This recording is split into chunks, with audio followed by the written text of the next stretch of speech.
Ler iler tandure wong sumilir. Wah, jagungku koyoke wis tuwa iki. Tak tilake jeke. Wis kepiye iki? Wah, wis tuwa, wis wayahe doyan bakul iki. Engko karek luru bakul iki, gathuk jagung apike ngene iki mesti payu larang iki. 8 juta ya dadi duit nek iki kabeh.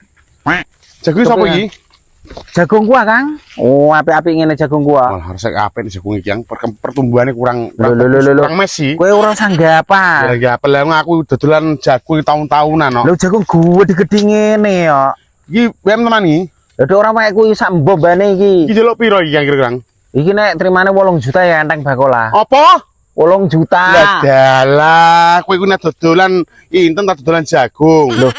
Lho kok dodolan inten? Jagung iki lah tak ditanduk pabrik ku entek regane dis iki entek dis iki wae rendeng iki. Alah bakul iki nyendake. Ora ngono, ngene wis, direbukan api-apian nek aku aniku jagung sekitar 350 iki. Hah, 350 iku pupuk entok ora cukup, masem kletok wedhus pupuk. Wong tani wis ra maidun wae panen tetep murah regane padahal. Alah ora iso. Olah nek oleh 350 tak tinggal dhuwit.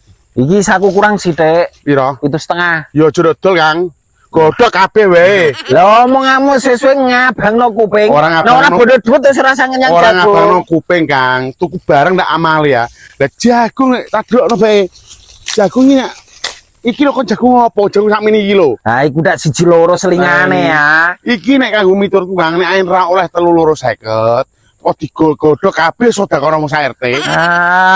Kowe iki kowe njaluk kuntok entek 5 juta iki. Masalah apa aku gak mau tahu tukuku barang, ngono lho. Lho, wis ngene wae iki tak pentokno 6,5. Wis sayang. Wis ora nek dodolan nek kowe, Bang. Ora nek dodolan.